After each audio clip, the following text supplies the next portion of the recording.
My name is Emanuel Kelly. I've been living here at 4513 Regent near Clark Park for about 45 years.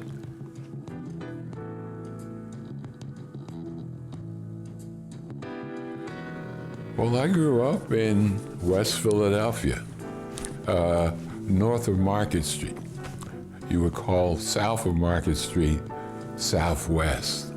I grew up initially at 46 and Fairmount Avenue, a small street called June Street, which we lived in my first 5 years with my grandparents, the Kellys.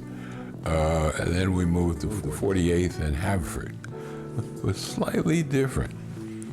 But one of the things was then, when we moved to 48th and Haverford, I noticed that much more mixture of people. Still mainly a black neighborhood. There were a few white residents still there, but there were lawyers' offices and doctors on that street. They were, African American, black, and so on. But you got to see people that were models, like, oh, you could be a doctor right in the neighborhood, or a lawyer right in the neighborhood, and everybody was friendly. In those days, outside of your house, the young people, like myself, on Saturdays, you clean your marble stoops, you swept the street, everything was fine. You got to know the policemen, right? They weren't, So then we moved later up to what we called Up the Way, which was above 52nd Street. We moved to 63rd, 61st, and Overbrook. While I was living at 48th Street, I went to Martha Washington Elementary School. It was a tremendous experience.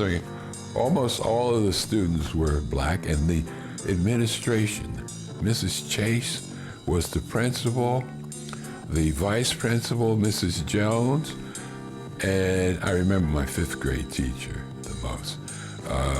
And they all lived in the neighborhood. I would walk by vice principal's office on the way to 52nd Street to the movies.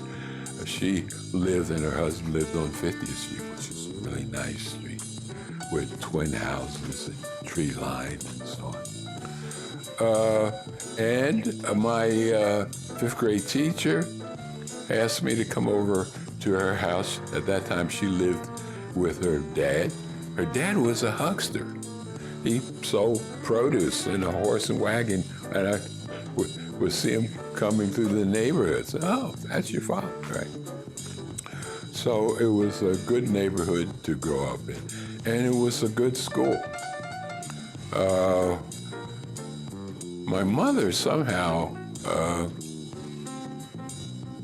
made a special effort to get me a transfer. Then there was junior high, and then high school. And I didn't know it, but I talked a lot in my elementary school.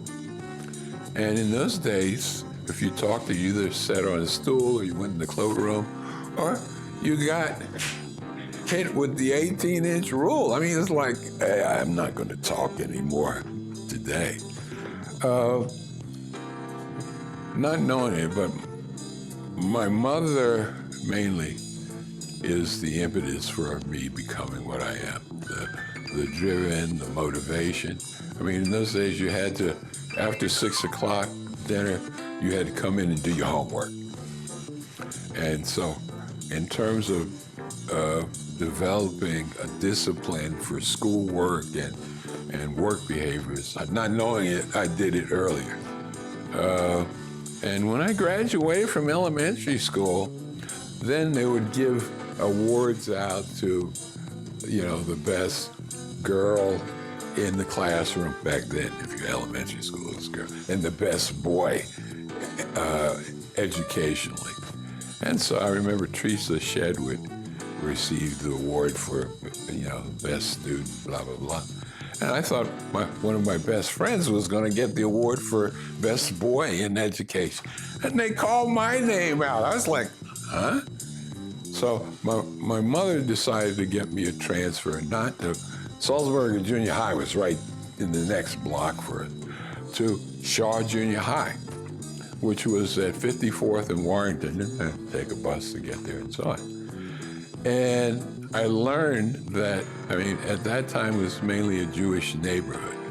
And there were transfers from North Philadelphia, South Philadelphia, and I had a mixed program.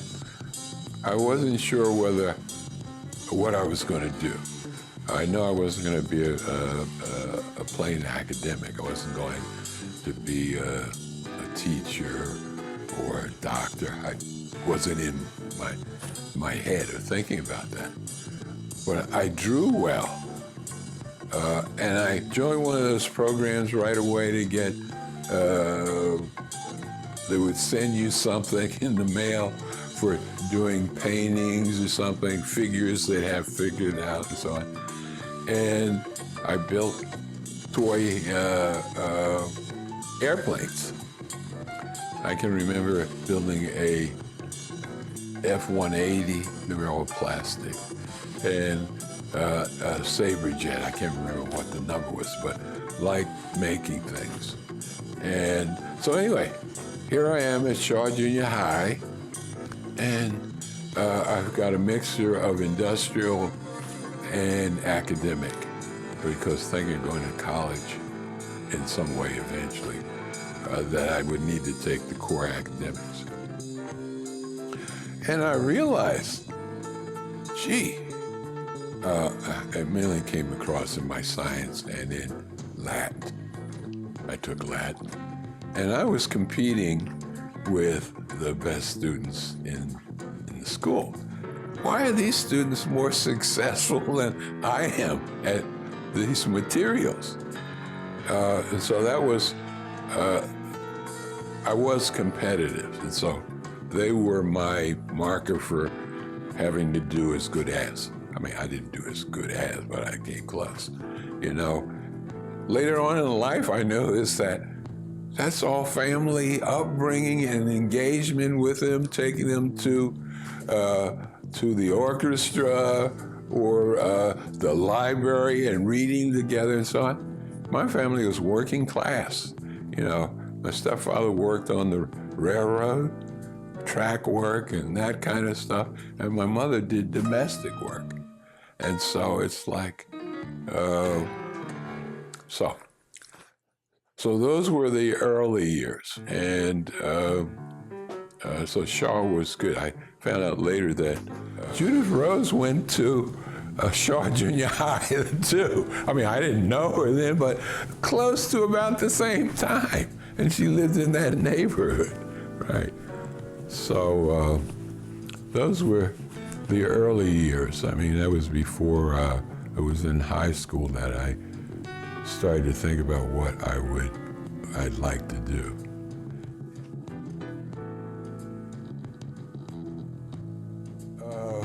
When I grew up in a working class family in the 50s, the image of an artist was this starving, ascetic, so-and-so. So, hey, a working class family, that's not a good future. So I used to go visit where my mom worked. She worked for Stanley Siegel and Joyce Siegel. They lived in a development, Pine something. It's off City Line, about before you get to County Line Road, Route 1, a development up there. And he was a sole practitioner. He was an architectural engineer, had his office in the house, and he built private houses.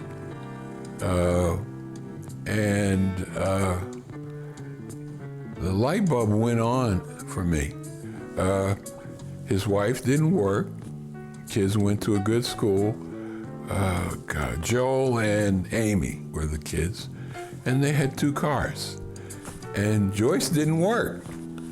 And he would take me out to visit some of the houses that he had done.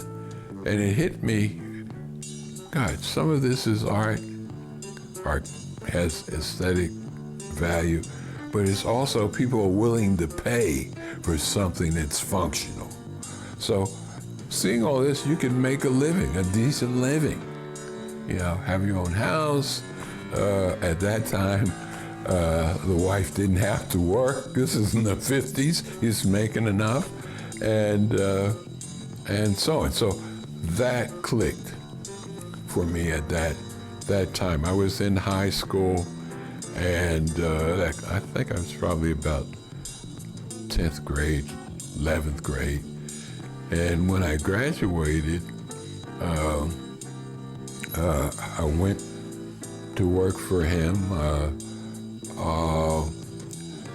with 2 contractors, Freddie Exposito and John Falcone. We're building this house out in Wynwood, sort of like a 1-level, sort of Frank Lloyd Wright kind of house, but very modern and simple and out of redwood finish. But that's where I first learned about construction of building frame houses. I was, in those days, when you were a gopher, in my neighborhood, they would call you were a flunky. And, you know, another more sophisticated term was a gopher. And so they had built a wall for a crawl space, and the first floor needed to be insulated underneath from the crawl space. And I was the one who did that. And then the frames that were going to go up for the walls of the house, only 1 story, were 2x4s. And they started to let me hammer those along with them,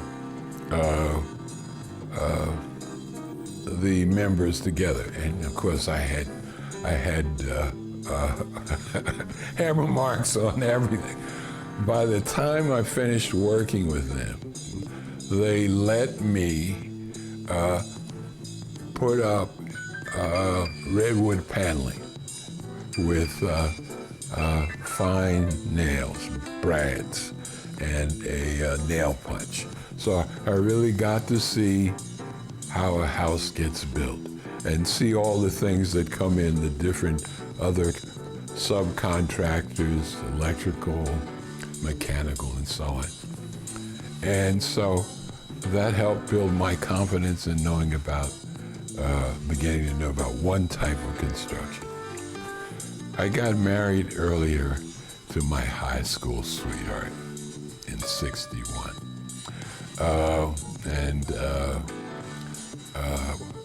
My brother-in-law from that family worked for Turner. No, actually worked for McCluskey. And he got me a job as I wasn't in architecture yet. He got me a job as a rodman. You hold the rod and someone else is working with the level or transit. And my first job in concrete construction and building, the team really laid out what they call line and grades to build columns and floor levels, and then the carpenters would build the forms for those, and the next day everything would be dry, the concrete would dry, you start the next level. So I worked on the Dorchester apartments, and McCluskey was the contractor. So when I finished that project, then he was able to get me a job with Turner Construction. They were building Green Hill apartments, and I was the head of the line and grade team. I'd gotten elevated, I'd learned enough about laying out things for the building as well as the site. And so I knew more about different kinds of construction and became the architectural superintendent for interior work, kind of. Not real finish, the basic kind of things, because B. Altman had its own interior designer and so on. At the end of that, I went, it was about that time, 61, I started at Drexel.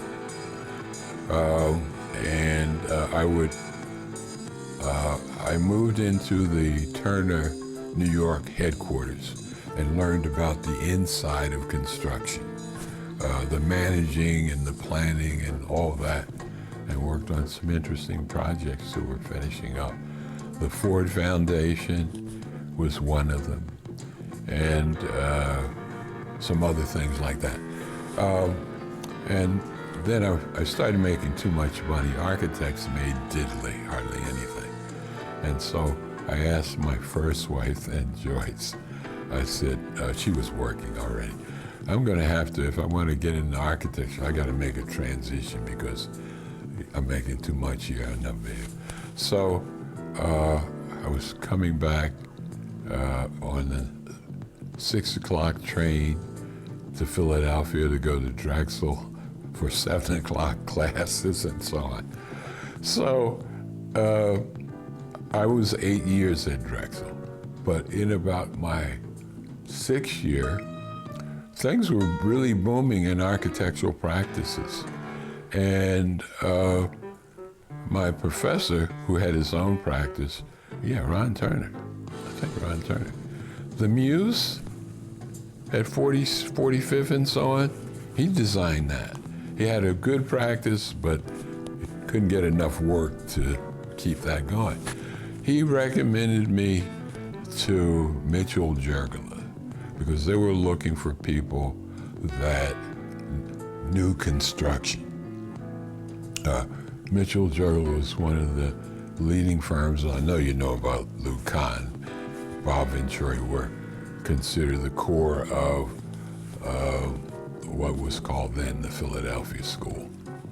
There were much larger firms that worked for corporations and so on. So I went to work there. I started there, and around 1970, I learned a lot. I learned a lot about design there, because we would work directly with Aldo, and other people on your team were excellent designers that came from all over the country to work with Aldo and Mitchell Giurgola and so on. So that was a real growth. And as I learned about different ways to approach design, the way that projects were approached there, whether they were started by Aldo with a team or started by one of the architects, and so on. The lead associates were marvelous designers too, but also learned how you manage projects, right? And one of the lead associates recommended, we were starting to build Penn Mutual Addition. And Bud Mitchell knew all of these owners of buildings. He was head of facilities at Penn Mutual, and he was on the United Funds board and the insurance underwriters. He recommended Mitchell Giurgola for those projects. And actually, Charlie Tyson, who was the head of Penn Mutual at the time, was, I'm going to have Kahn do this. Bud Mitchell recommended that he considered Aldo, Mitchell Giurgola, and we got to do that. And then, likewise, Roy Varner, who was the head of the facilities, had a relationship with Mitch, recommended Mitchell Giurgola to not Bank of America. What was the insurance company at 16th and Arch Street to build their addition, which was at 17th. So a lot of work came from that. And on the Penn Mutual project, we were moving into construction documents And Bill Fox, the associate, recommended that I pick up and lead the team. You know, a lot of architects are prima donnas, depending on back in those days where they came. How come he's leading the team?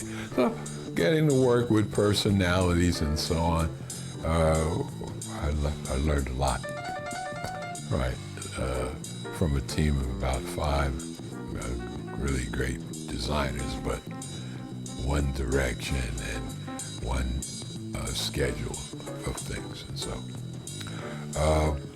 I also at that time got to meet,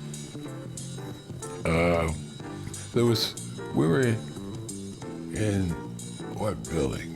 1214 and 1216 Arch, which was a loft building on the 10th floor. And David A. Crane, who was head of urban design at Penn, had his firm there, architects, planners, and so on. And a person who became a close friend of mine was David Lee. He was from Chicago, and he was an architect. And he talked to me about he was going to go to Harvard for an urban design degree. He wanted an urban design degree. And he said, you know, you ought to consider coming up to Boston after he was there. You ought to consider, you can work part-time at Stull, the firm that he was working with, and so on. And so that's when I started thinking about graduate school. I had finished, 71 is when I graduated from Drexel. And and actually in 70 is when my first marriage fell apart. Actually I met to be my second wife, Diane, probably the next year, because she worked for David A. Crane, and we became friends now. So I stayed in Philadelphia to see the Penn Mutual building further along before I could help transfer the oversight to one of the architects who was there. Yes, can't remember his name now. I can see his face. And then I applied at the 3 schools on the East Coast. I would say that city planning, urban design, the best place was MIT. Penn city planning was second. Berkeley was too far away. My older kids, Stacy and Mark, were here on the East Coast and so on.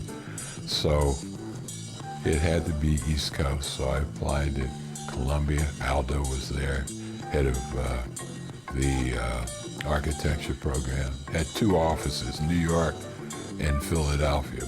New York because he was in New York teaching and so on.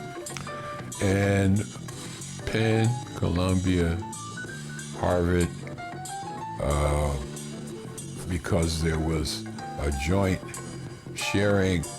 You could take courses at MIT with registration, cross-registration was easy, so the combination of both.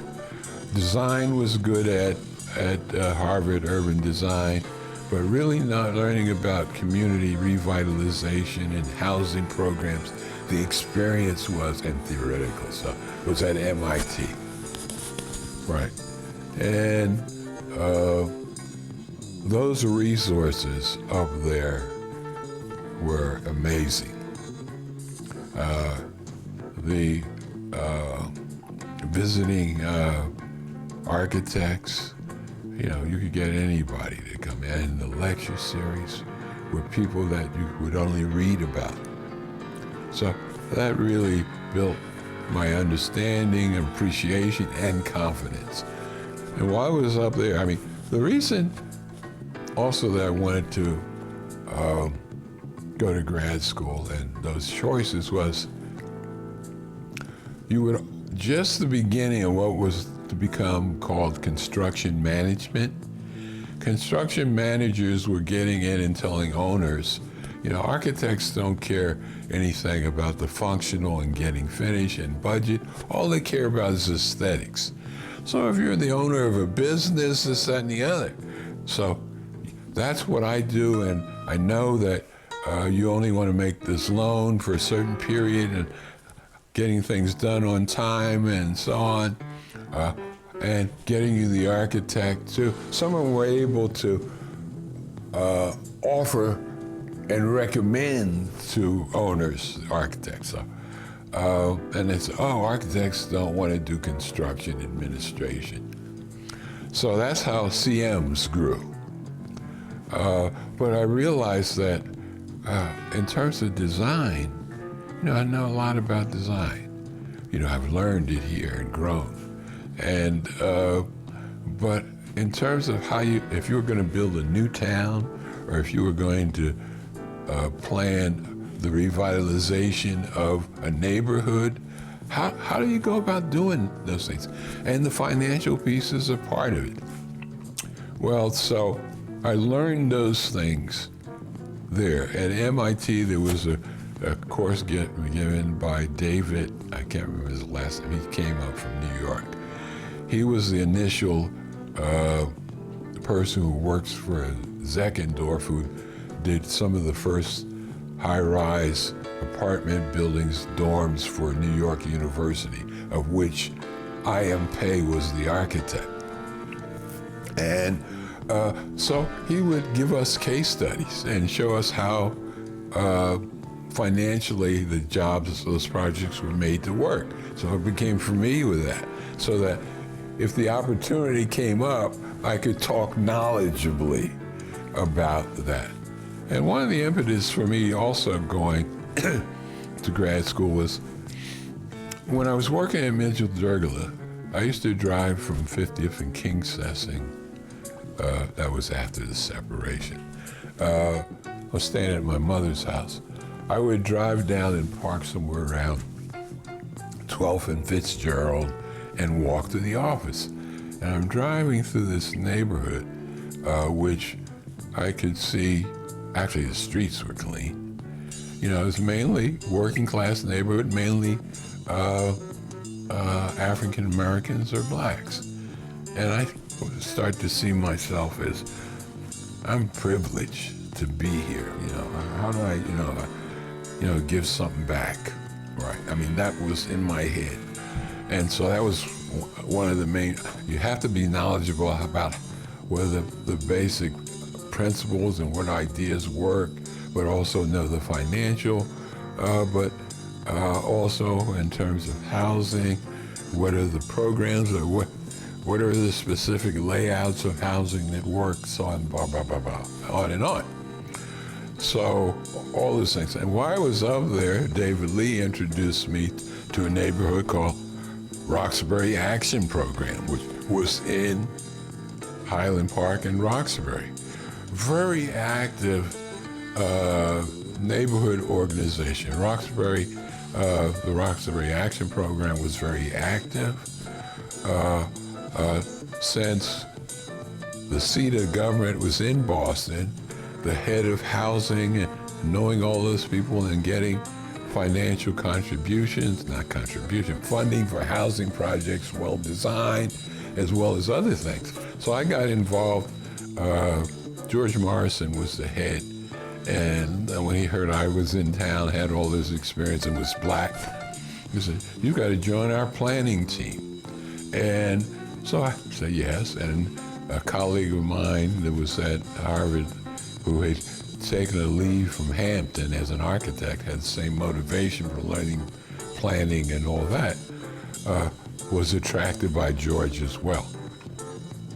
So we worked on a plan for the revitalization of our thesis project, of John Eliot Square, which probably the turn of the century there was mainly a middle income and higher neighborhood of Highland Park.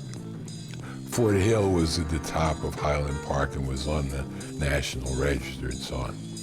But the neighborhood had declined as people moved out to the suburbs, a normal phenomenon, right? And so John Eliot Square was a classic New England clapboard church with the steeple at the heart of the square and some 3- and 4-story buildings that framed that. And so the task in an elementary school was to come up with a plan with funding, with sources of possible funding for that. And we did some other things. Later on, as I was leaving to come back to Philadelphia,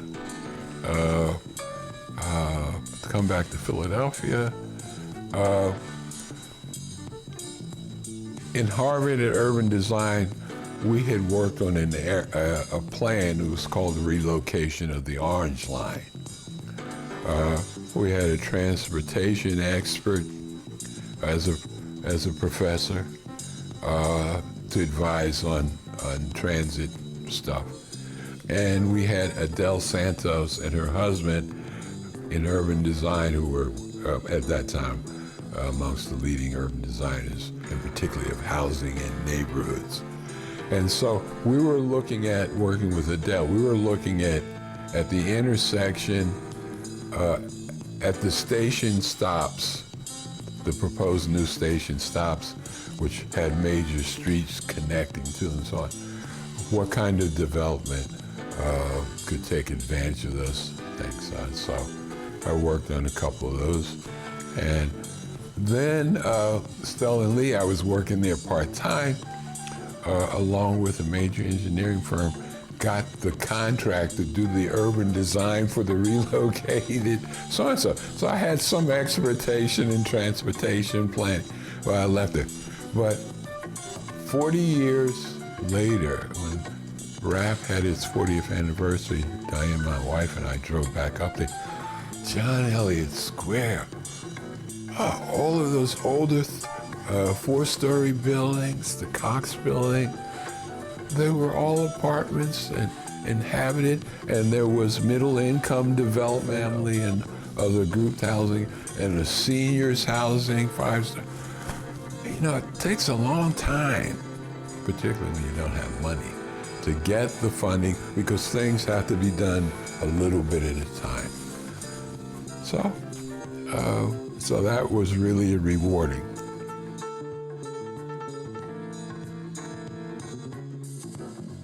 I was 72 to 74. I was at Harvard and MIT, mainly at Harvard. And I graduated in 74. Actually, that was one of the pleasures of my life, because my mother came up to my graduation. Never been on a plane before. And I know I really made her proud. I was so glad. I mean, everything, all of my success were driven by early things that she supported and demanded and required of me. And so I came back here in 76.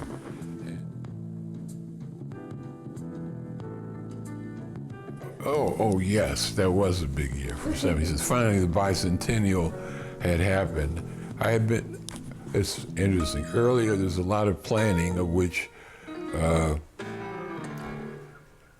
Mitchell Giurgola had done, and David A. Crane had done, planning urban design and so on. So I came back here. Most of that had been, I think, had been built by when I came back. And Diane and I started seeing each other, maybe before that, up and down, because I would come down almost monthly to see my kids, but also the summers they'd spend with me up in Boston and Harvard and in Cambridge. So I came back down here, and when I used to come down monthly, I would stop off to see Vince and Maiello, at that time his wife Tara. And so we developed friendship when he graduated in 1970 from Penn. I think the first week out of graduation, he came to work at Mitchell Giurgola and work with me on the Penn Mutual team. That's how we got to know each other. So I would come back and up to 72 to 76 once a month or so. I'd come down and visit him, and he was working on his house at the time on Smedley Street, major interior renovation and so on. But he was also doing work to set up housing standards for affordable housing for PHDC, the Philadelphia Housing Development Corporation. He got to set up housing types. Most of them were row houses. And what you could fit it into a 13-foot wide or an 18-foot wide. And there was federal money available for rehabilitation in the mid-70s, a lot, all over. So a lot of affordable housing, mainly rehabilitation, started. And so 77. So the same brother-in-law from the first marriage had started an engineering firm. And he asked me, he said, you've been to school, you know a lot about urban design and transportation, planning, and architecture. Well, I have civil engineers. They don't know anything about those kind of things, landscaping and design of stations. And we have these projects, federally funded, 90% feds and 10% state, to do the planning of 4 stations and park and ride. Salem at the juncture of rail lines, I-95 and the Pennsylvania Railroad, and Crumlin, the intersection of 95 again, and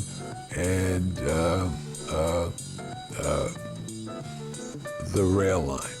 Fort Washington, similar, the turnpike, and so on. So we started with Ben Salem. We did the planning of that, aside from the engineering generally.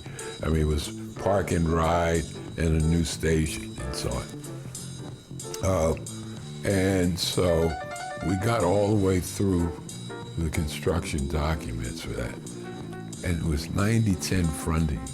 SEPTA got greedy and said, gee, we'd like to see this open up, but we need new trains. And the feds involved said,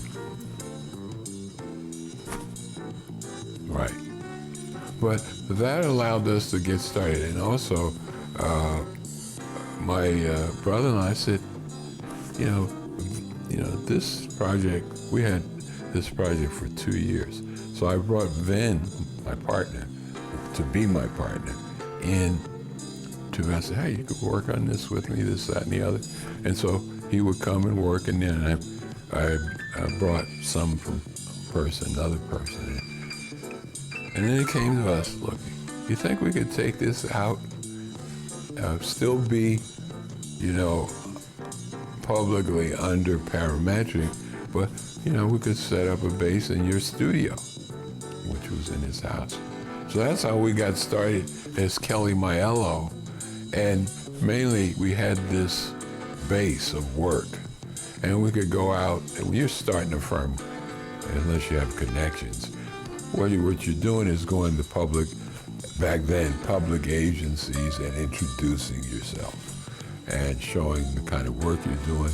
And it meant a lot in those days where you worked before, And in Philadelphia, that meant a lot. Both of us worked for one of the best firms, not just in the city, but in the country. And all that helped. We went to public property that did a lot of the rec centers and other facilities. And that's how we got started. Eventually, we got to do a renovation of 3 floors in the City Hall Annex, Board of Revision of Taxes. And so we were able to start getting work and getting some recognition and still in the housing. In the housing, how that really blossomed. Historic preservation. And this is PHDC too. Again, in the 80s, there was still money for affordable housing from the feds. We were doing a substantial amount of work Vincent, I, and one Temple graduate student who was a carpenter. I had started teaching at Temple in '77. And I knew that, gee, there was enough work for Vincent coming out of this and intern. And so I would go in nights and weekends and so on. And we eventually got this project that came through PA. Well, first we were asked to look at this project. 5100 block of Regent Street, across from King Sassy, playground, library. They were thinking of renovating that, or rebuilding it. We looked at it, it didn't come. But then PHDC had engaged the developer, had the money, and there were like 3 firms that PHDC had selected to do various architectural projects. And Goldfarb Klein was one, and they were doing a lot of work with a developer called Penrose. Well, Penrose got this project from PHDC as a developer. And I was lucky, by that time I'd known some of the people in PHDC and some of the board members. And the board said, not just in construction, but in pre-construction, we want to see some minority involvement in design. I mean, that was always in there, but most developers would just do it in the construction end. And so Larry Goldfarb called me and said, gee, explain the situation, it's a requirement. Would you like to be on our team? We're interested. Oh, yes. Seen that? Larry used to live Larry and then, way back then, Hannah lived in, next door to Mo, this side of Mo, the 2 houses with no roofs. During the, I'm jumping all over the place, during the 70s, when was Sheldon, is it Reynolds, was the president at Penn? The faculty had been promised if they moved into the neighborhood, they get a 3% mortgage, and there would be a new school. George Thomas was one of those. He explained what had really happened. So some of the faculty, and those 2 houses were done through, they got the 3% through that program. But the school never came. And at that time, Penn didn't have much of an endowment. George Thomas explained to me that the way Penn got their bills paid is that all the corporations that were on the board, at the end of the year, the bill would be shown to them and they'd give cash. So they never had an endowment. It was not until Julia Rhodes came in that they really built an endowment. And that's when, say, the Alexander Penn School got invented. So back then, all of those faculty and so on, George lived on, I think, Woodland Terrace or something. All those people moved out because they had kids, but there was no school around here. And so they moved out, Germantown, Chestnut Hill, suburb, and so on. So Larry Loren. So we did the outside, the restoration of the whole block of the Italianates in 5100. Clio was Clio then, which was George Thomas, Mariana Thomas, right, and Tim Noble, and I can't remember, Doble, I'm thinking, I can't remember. So they were the consultant for the historic restoration. And so they were our consultant. That's how we learned about historic restoration. And that was the first project that we had done. And actually it was Mary Denadai, after seeing that project, recommended that we submit it to PHMC for an award. And we received an award. And then Penny Beisch, she was on the National Trust. She came in the office and saw the project. We had it on the wall by then. And suggested that we submit it to the National Trust for a nomination. And it got an award, so we went down, Vince and I went down to Charleston it was in Charleston, the annual convention. So that was our start in his historic preservation work, was there. That's how we got started.